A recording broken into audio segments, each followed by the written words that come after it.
우리 삶의 현장이 예, 분노하는 현장입니다.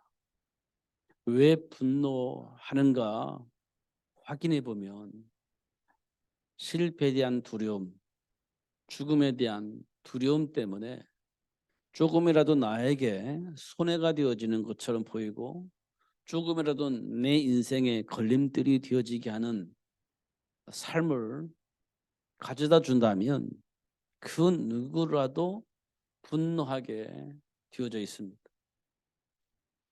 그래 이 세상은요. 분노의 현장이다 이렇게 볼 수가 있습니다. 누구든지 그런 배경 속에 살기 때문에 누구든지 그런 분노 속에 있다는 겁니다. 그래서 조금이라도 누군가가 나를 건들면 내가 못 참고 누군가가 건들려지면 그 누군가도 참지 못하는 그런 일들이 벌어지고 있는 겁니다. 그게 지금 우리가 살고 있는 현장에서 일어나는 일들입니다. 그럼 어떻게 해야 되겠습니까? 나도 살아야 될 거 아닙니까? 그러면 나도 역시 똑같이 반응을 할 수밖에 없습니다. 누구든지 그래요. 영적 배경을 알지 못하면 이 세상은 절대 변하지 않습니다. 영적 힘을 가지고 있지 않으면 이 세상은 절대 바뀌지 않습니다. 그렇게 살아야 되는 거예요. 누구든지. 그래야 내가 살아남는 거지. 그렇지 못하면 죽습니다. 그 UFC라고 하는 싸우는 격투하는 게임이 있습니다. 그것도 게임이니까요. 근데 그분이 어떤 챔피언에 올라가기 위한 마지막 경기를 했습니다. 챔피언에 가기 위한 전 단계의 싸움을 했습니다. 이기면 챔피언에 도전하는 거죠. 그런데 도전을 했는데 졌습니다. 어떻게 보면 무기력하게 진 것처럼 보여요. 이 말은 뭘 의미했느냐면 그 선수가 무기력하게 질 만한 실력이 아니라 상대방이 실력이 워낙 좋으니 본인에게는 실력이 없는 것처럼 보여진 겁니다. 상대 비교가 되어지니까요. 그동안에는 엄청 잘 싸워서 승승장구를 해서 야 잘하는구나 했는데 실력이 있는 사람하고 붙으니 실력이 없는 사람으로 보여진 겁니다. 그 지고 왔어요. 중요한 것은 그 사람이 하는 얘기입니다. 실력이 월등히 다르다. 실력이 월등히 다르다. 자기 실력을 본 거예요. 상대방의 실력이 월등히 좋다는 것을 자기가 인정을 한 겁니다. 실력이 월등히 다르다. 그렇게 얘기를 했습니다. 그러면서 자기는 이제 거기에 더 이상 도전을 하지 않겠다. 뭐 이렇게 얘기를 한 것 같아요. 실력이 차이가 나니까. 그 챔피언은 아무나 하는 것이 아니다. 뭐 이렇게 얘기를 했던 것을 제가 기억을 합니다. 세상은요 막강합니다. 사실 우리가 감당할 수 없을 만큼 막강한 힘을 가지고 있어요. 세상에 신으로 임금으로 자리 잡고 있는 사단이 지배하니까 우리가 과연 감당할 수 있겠어요? 감당할 수가 없습니다. 사실은 우리가 살고 있는 현장이 그렇습니다. 그럼 싸워서 붙어보세요. 게임이 안 되는 겁니다. 붙으면 게임이 안 돼요. 그게 인정을 해버려야 돼요. 그런데요 우리에게는 하나의 무기가 있습니다. 사단의 일을 멸하신 그리스도. 그 이름으로 싸우면 이길 수 있는 겁니다. 그렇지 않으면 누구도 감히 도전할 수가 없어요. 그럼 내려놓아야죠. 그러면 되냐? 그래도 안 돼요. 어차피 망할 거니까. 그래서 해도 지고 안 해도 지는 거예요. 그러려면 이겨 먹어야 되는데 이겨 먹을 수 있는 길이 없어요. 그래서 지는 겁니다. 그래서 망하는 거예요. 그 세상 사람들이 말하기를 운명과 팔자라고 하는 것을 우리가 볼 수가 있습니다. 그런데 그런 우리에게, 낙심하고 있는 우리에게, 할 수 없다라고 포기하고 있는 우리에게 하나님이 다가오신 거예요. 그리고 그 문제를 해결할 수 있는 길을 알려주신 겁니다. 이겨 먹을 수 있는 길을 알려주신 거예요. 우리가 원하는 복을 받을 수 있는 그 비밀을 우리에게 알려주셨습니다. 그 비밀이 사단의 일을 멸하신 그리스도를 아는 겁니다. 그리스도와 함께하는 삶입니다. 그러면 저주와 재앙 같은 삶 속에서 빠져나올 뿐만 아니라 이겨먹을 수 있고 준비된 축복을 누릴 수 있는 축복을 누릴 수 있게 되어지는 겁니다. 그러면 어떻게 하겠냐? 그러니까 하나님께서 뭐라고 했냐면 너희를 박해하는 자를 축복하라 이렇게 얘기를 하고 있습니다. 박해하는 자를 축복해라. 그리고 축복하고 저주하지 말라 이렇게 얘기를 했습니다. 이 말은 뭘 의미하느냐면 혈과 육의 싸움을 통해서 삶의 문제가 해결되지 않는다는 겁니다. 그 사람이 왜 그럴 수밖에 없냐 했더니 사단에게 장악돼서 사단이 시키는 대로 할 수밖에 없어서 그런 일을 하고 있는데 그 사람을 저주하고 그 사람과 싸움을 한다면 내게 있는 삶의 문제가 해결되겠냐? 그렇지 않다는 겁니다. 왜냐하면 사단은 지금 나를 공격하는 거예요. 누구를 통해서? 사단이 장악하고 있는 그 사람을 통해서 지금 나를 공격하는 거예요. 왜요? 하나님과 함께 축복을 누리지 못하게 만들고 그 그리스도 되신 예수를 말할 수 없도록 만들기 위해서 지구를 공격하는 거예요. 사람을 통해서. 그 사람을 공격해 싸웠다. 그럼 그리스도를 말하기가 조금 곤란해져요. 왜냐하면 너 싸우던데? 너 피 터지게 싸우던데? 너 그런 짓을 하던데? 너 말하는 거 보니까 막말하던데? 이렇게 막 소문나버리면 예수 믿어서 이 말을 못하게 되어 있습니다. 그 입을 막으려고 사람과의 싸움을 붙이는 거예요. 억울하게 만들어 놓고 싸우는 거예요. 그러면 싸울 때는요. 내 속에 있는 모든 말이 나오게 되어 있습니다. 나쁜 말, 욕설, 무슨 짓을 다 하게 되어 있어요. 막 감정이 상하니까. 그걸로 끝나면 괜찮은데 그렇게 하고 난 다음에 예수 그리스도를 말하려고 하는데 못해요. 사람들 다 봐버렸기 때문에 못하게 되어 있습니다. 그게 사단의 전략입니다. 그렇기 때문에 하나님께서 뭐라고 말씀하셨냐? 그를 축복해라. 그리고 축복하고 저주하지 말아라. 그러면 어떤 일이 벌어지겠습니까? 와, 예수 그래 맞아 믿어야 돼. 이런 일이 벌어지는 겁니다. 사단과의 싸움에서 승리하는 비밀입니다. 오늘 우리에게 말씀해 주고 있는 얘기입니다. 삶의 현장에서 일어나는 일들은 영적 싸움이다. 삶의 현장에서 일어나는 일들. 어떻게 보느냐에 따라서 그리스도의 증인을 설 수 있고 어떻게 하느냐에 따라서 사단의 통로가 될 수 있다. 이걸 말씀해 주고 있는데요. 그러면 어떻게 해야 되냐? 박해하는 자를 축복해라. 그리고 그들을 저주하지 말아라. 오히려 축복을 빌어줘라. 이렇게 말씀을 하고 있습니다. 그리고 즐거워하는 자들과 함께 즐거워하고 오는 자들과 함께 울어라. 그게 현장 살리는 비밀입니다. 인간관계에서 승리할 수 있는 비밀입니다. 근데 영적 사실을 모르면 이게 불가능해요. 왼수가 막 괴로워하는데 박수 쳐야 됩니다. 우리는. 야, 너무너무 좋다. 왜? 왼수가 고통당하니까 너무너무 좋아. 그러면 영적 사실을 모르는 겁니다. 왼수가 고통당했을 때 같이 울어주라.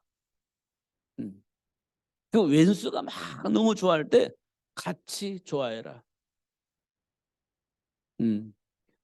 사돈이 뭐 땅을 사니까 배 아프다.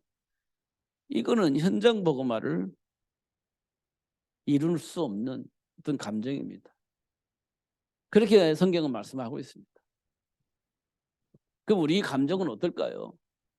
원수를 사랑하고 저주받고 고통당한 사람을 위해서 같이 울어주고, 그게 그 사람을 살리는 방법이다, 비밀이다, 이렇게 말씀을 하고 있습니다. 그리고 마음을 같이 하며 높은 데 마음을 두지 말고 도리어 낮은 데 처하며 스스로 지혜 있는 채 하지를 말아라. 그게 이제 세상을 살리는 삶의 비밀입니다. 근데 우리는 거꾸로 얘기를 합니다. 높은 데 두고 낮은 데 두지 않고 스스로 지혜 있는 것처럼 말하면서 사람을 무시하고, 그럴 수밖에 없는 삶의 배경을 우리가 가지고 있습니다. 하나님을 떠나 있었던 우리 삶이 그렇습니다. 왜냐하면 그렇지 않으면 살 수가 없어. 그러니까 그렇게라도 해야 나의 자존심을 지킬 수 있기 때문에 뭐 아무것도 모르면서 있는 것처럼 그렇게 말하게 되어지는 겁니다. 절대로 낮은 자리에 있기를 원하지 않아요. 왜? 상대방이 나를 무시하고 짓밟을 것이기 때문에 그런 모습으로 살고 싶은 마음이 없어요. 높은 곳에 살기로 하고 지혜 있는 것처럼 살기를 원하는 겁니다. 밟히지 않으려고요. 그런 겁니다. 근데 그 사람의 배경에는요, 전부 다 하나님과의 관계가 없어요. 하나님과의 관계가 없어요. 그럼 누구와 관계가 있습니까? 마귀와 관계가 있어요. 여러분, 성경을 어떻게 봅니까? 그냥 경전으로 봅니까? 기독교의 경전으로 봅니까? 아니면 이 성경이 우리 인생이라는 것을 알려주기 위해서 하나님이 기록한 거라고 봅니까? 성경은 우리 인생의 내비게이션이에요. 태어나면서 어떤 과정을 통해서 살다가 마지막에 죽음을 당하는데요. 그 과정은 결과는 뭐냐? 천국과 지옥이에요. 태어나는 것도 내 마음대로 안 되고 죽는 것도 내 마음대로 안 돼요. 태어날 때도 이유가 있고 죽을 때도 이유가 있어요. 확인해 보면. 그런데 하나님께서 태어날 때와 죽을 때에 이유가 있는데 부모의 영향력 속에서 태어나는 겁니다. 부모의 영향력 속에서 태어나요. 부모의 어떤 영향을 받고 성장하느냐, 이걸 우리에게 보여주고 있습니다. 불신자 가정과 신자의 가정에 부모는 어떤 역할을 하냐, 그걸 보여주고 있는 겁니다. 어떤 역할을 하고 있느냐, 그 어떤 역할에 의해서 자녀들은 어떻게 성장하느냐, 이걸 우리에게 분명하게 보여줍니다. 그 다음에 다 마치면 죽음을 맞이하죠. 그 이후에 신자는 죽음을 맞이할 때 어떻게 죽음을 맞이하고 어느 곳에 가느냐, 불신자는 어떤 죽음을 당하고 어디로 가느냐, 이걸 성경은 분명히 말해주고 있습니다. 이게 과정이 굉장히 중요하죠. 태어나는 것도 내 마음대로 안 되고 죽는 것도 내 마음대로 안 되니까 누군가에 의해서 태어나고 누군가에 의해서 죽음을 맞이하게 되는데, 그건 우리 소관이 아니에요. 하나님의 소관이죠.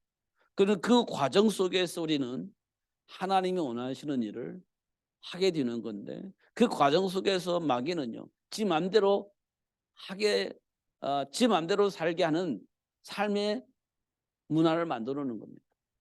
그게 네피림 문화예요. 그러면 그걸 우리가 알고 영향을 입힐 수 있다. 굉장히 중요한 일입니다. 매우 중요한 일이죠. 이런 것들을 우리는 하나씩 확인을 할 수 있습니다. 그래서 정체성을 아는 것이 굉장히 중요하다. 제가 아무리 생각해봐도 맨날 반복을 하는 일인데 이보다 더 중요한 일은 없는 것 같아요. 이게 이제 시작이 되어지면 다른 메시지가 나오지 않겠나, 이런 생각이 되죠. 정체성 확립되면 이제 삶의 환경이라든지 배경이라든지 또 준비하고 또 도전을 해야 할 것인지 이런 메시지가 나오지 않겠나 싶습니다. 근데 지금은요, 정체성 회복입니다. 왜냐하면 이게 되지 않으면 다른 메시지는 다 뻥이에요. 왜냐? 머리에 집을 지으면요, 무너져 버립니다. 머리에 집을 지으면 무너져요. 쉽게 지을 수도 있고 멋있게 지을 수도 있지만 바람이 불고 창수가 나면 무너져 버립니다. 이 땅에 많은 목사님도 계시고 장로님도 계시고 권사님도 계시고 많은 신자들이 있습니다. 정말 멋있게 신앙생활을 했는데 어느 날 무너져요. 이걸 몰랐기 때문에 그래요. 무너지는 이유, 이거 몰라서 그래요. 많은 신자들이 갈등하다가 다른 종기를 선택해요. 이게 회복되지 않아서 그래요. 이게 회복되어져야 되는데 조금 힘들어지면 막 방황하는 겁니다. 이게 회복되지 않아서 그래요. 자존심 부리면 싸움합니다. 이게 회복되지 않아서 그래요. 불안해서 막 염려하면서 어떻게 해야 될지 알지 못하고 방황합니다. 이게 안 돼서 그래요. 이것만 되면 문제될 게 사실 없습니다. 왜냐? 하나님이 우리 기도를 들으시고 응답하시는데 문제될 게 없죠. 더더군다나 오늘 오전에 말했던 것처럼 보혜사 성령 하나님께서 우리에게 오셔서 하나님이 주신 축복을 다 알려주고 그 축복을 누릴 수 있도록 역사하시는데 문제될 게 없죠. 전혀 없습니다. 정체성만 회복되어지면 부족함이 없어요. 우리가 시편 30편에 보면 다윗이 고백하잖아요. 여호와는 나의 목자시니 내게 부족함이 없다. 왜냐? 푸른 초장으로 쉴만한 물가로 인도하시기 때문에 부족하지 않아요. 전혀. 사도 바울은 내게 능력 주시는 자 안에서 내가 모든 것을 다 할 수 있어요. 부족하지 않다는 겁니다. 전혀. 근데 몰라. 그러면 부족하죠. 몰라. 마음에 근심하지 말라는데 근심이 안 날 수가 없죠. 몰라. 모든 염려를 주님께 맡기라고 하는데 맡길 수가 없습니다. 모르니까. 안다면요. 그 염려할 필요가 없어. 맡겨버리면 되는 거니까. 근심할 필요 없어. 주님께 맡겨버리면 되는 거니까. 근데 몰라. 그러면요. 근심하면서 살아야 되고 염려하면서 사는 거예요. 내게 능력 주시는 자는 모든 것을 할 수 있다는데 몰라. 내 힘으로 살아야 돼. 내 능력으로 살아야 돼. 안 되는 거죠. 할 수가 없습니다.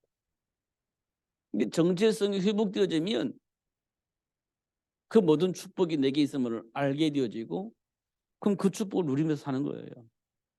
그때 우리 인생은요 행복해지는 겁니다. 있어서 행복한 게 아니에요. 하나님과 관계가 회복되어지니까 내게 주어진 축복이 무엇인지 알게 되어지기 때문에 행복한 겁니다. 저와 여러분요 현장에 나가보세요. 쉽지 않습니다. 절대 쉽지 않아요. 왜냐하면 내 마음과 같은 사람이 이 세상에 별로 없어요. 나와 통하는 사람이 이 세상에 별로 없어요. 그러면 다른 말로 말하면 충돌이 일어날 수 있는 사람이 가득 차 있다는 거예요. 내 마음과 전혀 다른 사람들이 이 세상에 가득 차 있다는 겁니다. 그 사람들과 함께 산다는데 어떻게 행복하겠어요? 늘 충돌이 일어나지. 늘 충돌하는데 나는 행복하다. 그렇게 말할 수가 없어요. 말로는 행복합니다. 왜? 충돌이 있어서 그럴 수는 없는 거 아닙니까? 나는 행복합니다. 왜냐하면 서로 말이 안 통해가지고 늘 싸워요. 그래서 나는 행복합니다. 이럴 수는 없잖아요. 그럼 어떤 사람이 행복합니까? 싸울 수밖에 없는 그 환경의 문제 원인도 알고 그 문제를 해결할 수 있는 답을 가지고 있다면 행복하게 살 수 있겠죠. 왜 충돌을 하지 않고도 그 문제를 해결할 수 있다고 한다면 굳이 뭐 불행하다고 말할 수가 없죠. 이런 것들이 이제 그 근본적인 것이 뭐냐면 하나님이 본래 인간에게 주셨던 정체성을 회복하는 겁니다. 이 회복하는 길이 그리스도입니다. 사도행전 4장 12절에 보면 다른 길을 주시지 않았다는 거. 다른 길을, 다른 방법, 다른 이름을 주신 적이 없어요. 오직 그리스도입니다. 이게 이 땅의 문제를 해결할 수 있는 열쇠입니다. 이걸 하나님은 뭐라고 말했습니까? 천국 열쇠 이렇게 표현했죠. 천국 열쇠. 닫으면 닫아주고 열면 열어주는 이 축복의 키, 천국 열쇠. 하나님 자녀에게 주셨습니다. 누릴 수 있도록 하기 위해서 주신 거예요. 막 이것 가지고 막 고통당하라 그래 주신 게 아니에요. 누리라고 주신 축복입니다. 문제는 더 중요한 것은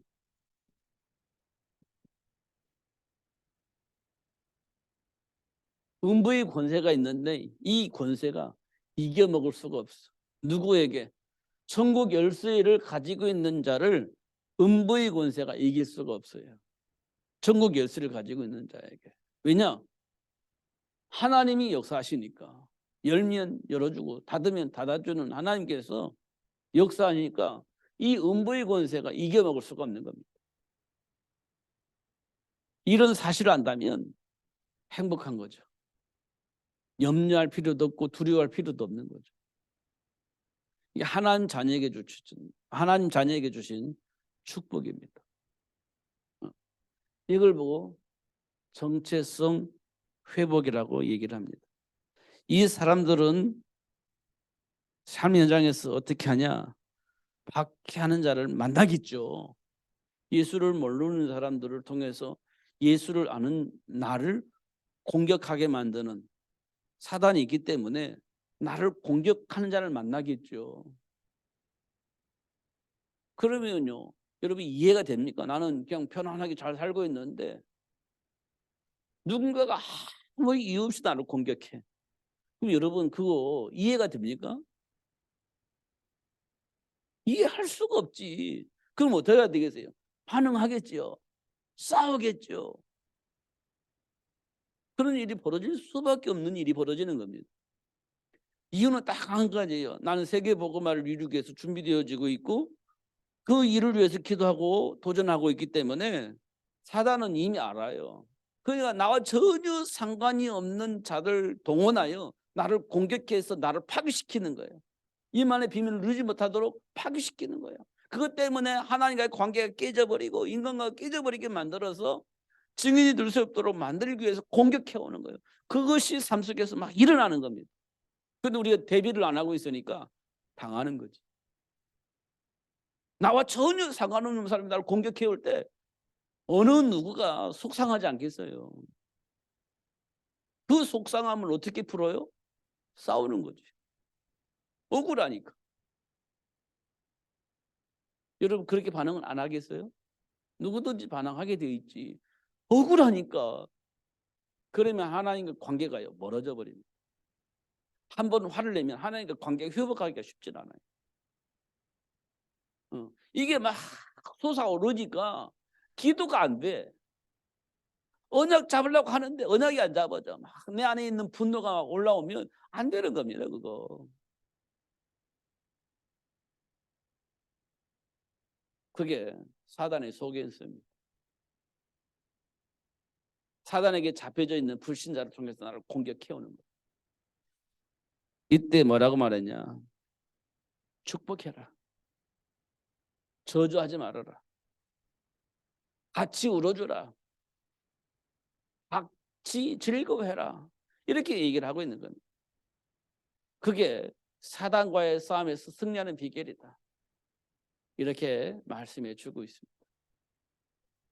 그래야 현장이 바뀌어요. 현장을 바꿀 수 있습니다. 증인 요셉입니다. 이겨먹은 겁니다. 증인 다니엘과 세 친구들입니다. 이겨먹은 거예요. 영적 배경을 알고 있었기 때문에 이겨먹은 겁니다. 환경이 바뀌어버려요. 사람이 바뀝니다. 증인이에요. 하나님 우리에게 증인으로 세워주신 겁니다. 성경에 기록되어 있는 인물들을 보면 전부 다 삶 속에 일어나는 일들, 지금 우리가 경험할 수 있는 일들, 처할 수 있는 환경들 다 기록해서 이미 알고 기록해 놓으신 겁니다. 그들은 어떻게 이겨먹었냐? 근데 그들의 환경을 왜 그럴 수밖에 없었느냐? 다 보여준 겁니다. 다 보여주셨어요. 환경이 그럴 수밖에 없고 그런 공격 속에서 나는 어떻게 할 수밖에 없는 그런 배경을 다 알려주신 겁니다. 이겨먹을 수 있는 방법. 사단의 일을 멸하신 그리스도 이름으로 이겨먹은 겁니다. 요셉이 그리스도 대신 예수 이름으로 이겨먹은 겁니다. 다니엘이 그리스도 대신 예수 이름으로 이겨먹은 겁니다. 그리고 환경이 바뀌어요. 사람이 바뀝니다. 그걸 보고 우리는 현장 복음화 이렇게 합니다. 그럼 어떻게 해요? 혈과 육의 싸움이 아닌 영적 싸움을 하라고 하는 메시지입니다. 그러면요 교만하고 그럴 이유가 없습니다. 그래서 자기 자신을 비하시키면서 나는 그럴 필요가 없는 겁니다. 하나님 주신 축복을 누리면 되는 겁니다. 나는 안 돼요. 난 못해요. 배경이 없어요. 실력이 없어요. 머리가 나빠요. 전부 다 하나님과 전혀 관계없는 사단이 좋아하는 소리들입니다. 내게 능력 주시는 자에서 모든 것을 할 수 있도록 축복하신 그 축복 속에서 겸손하게 누리시면 됩니다. 겸손은 자기 비하를 말하는 게 아니에요. 하나님이 하시면 된다라고 하는 표현입니다. 근데 그 축복을 누릴 수 있도록 나를 축복하신 거예요. 교만할 필요도 없고 낙심할 필요도 없어요.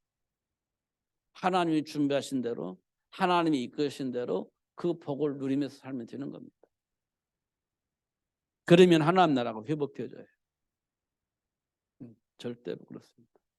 오늘 말씀대로 박해하는 자를 만나면 내가 언약 잡고 세계복음화 현장복음화를 위해서 가니까 마귀가 배 아파서 불신자인 그 누군가를 동원하여서 나를 공격하고 있구나 이렇게 보시면 됩니다. 사단이 나를 공격하고 그리스도 안에 있는 축복을 누리지 못하게 그 그리스도 안에 있는 축복을 전하지 못하도록 증인이 되어지지 못하도록 그 문을 막으려고 이렇게 공격을 하고 있구나라고 보시면 돼요. 그렇다면 그것이 사실을 안 하면 마귀가 좋아하는 일을 우리가 굳이 할 필요가 없죠. 어쩔 수가 없어요. 그렇다고 해도 굳이 마귀가 좋아하는 일을 선택해서 할 필요는 없죠. 근데 내 감정은 잘 안 돼요.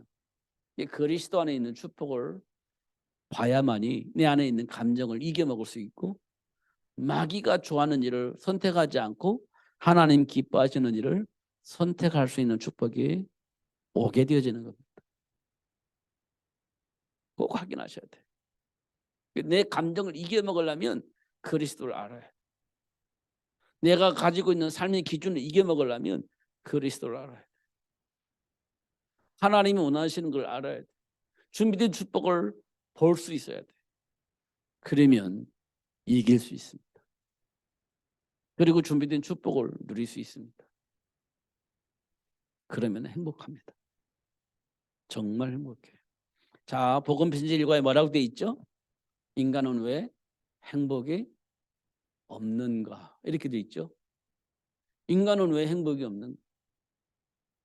하나님을 떠나서 이렇게 되어 있습니다. 죄를 범하여 하나님의 영광에 이를 수가 없어서 마귀에게 장악되어져서 마귀가 시키는 대로 할 수밖에 없어서 하나님과 함께한 축복을 누릴 수가 없는 상태에 빠져 있기 때문에 일생 마귀에게 종노를 할 수밖에 없는 정체성이 그런 정체성으로 우리가 정체성을 가지고 있기 때문에 그런 내용입니다. 그러면 행복하려면 어떻게 되냐? 하나님과의 관계를 회복하는 것이다. 하나님과 관계를 회복하려면 어떻게 해야 되죠? 그리스도 되신 예수를 마음의 주인으로 영접하는 것이다. 그러면 어떻게 되냐? 그러면 행복이 회복된다. 이런 얘기입니다.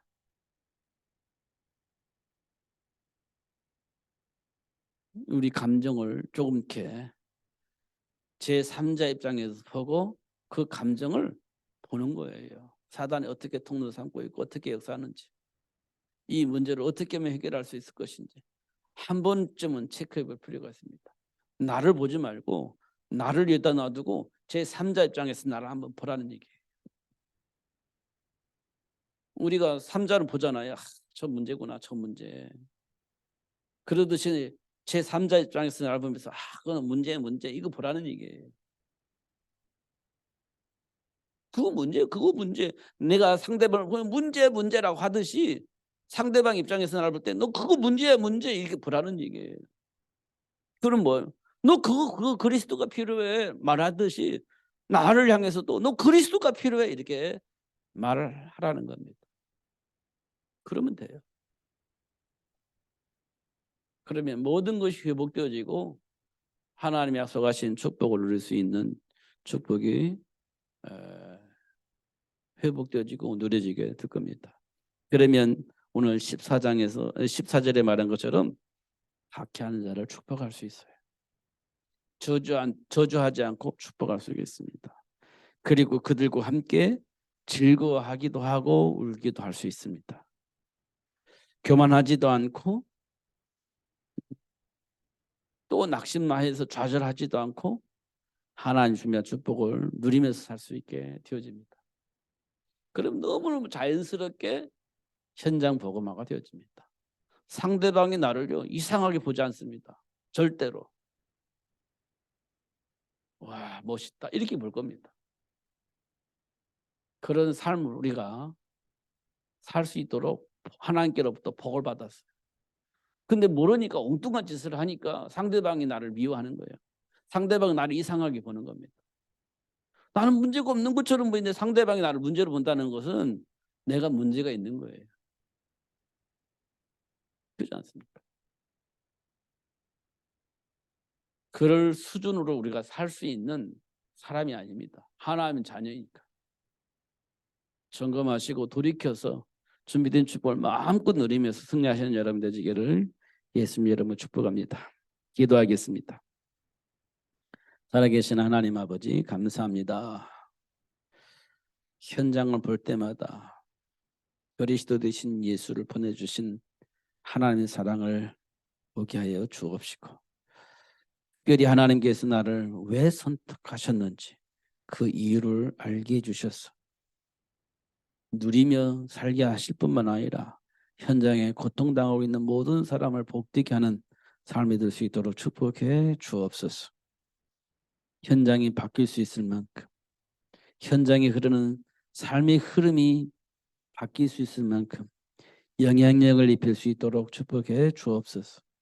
요셉처럼 다니엘처럼 사람의 생각을 바꾸고 돌이켜서 하나님을 인정할 수밖에 없는 일들이 일어날 수 있도록 하나님을 축복해 주옵소서. 세계가 복음화되어지는 그날까지 현장이 복음화될 수 있는 시스템이 깔려질 때까지 지속해서 누릴 수 있도록 성령 역사하여 주옵소서. 예수 그리스도 이름으로 기도합나이다. 아멘.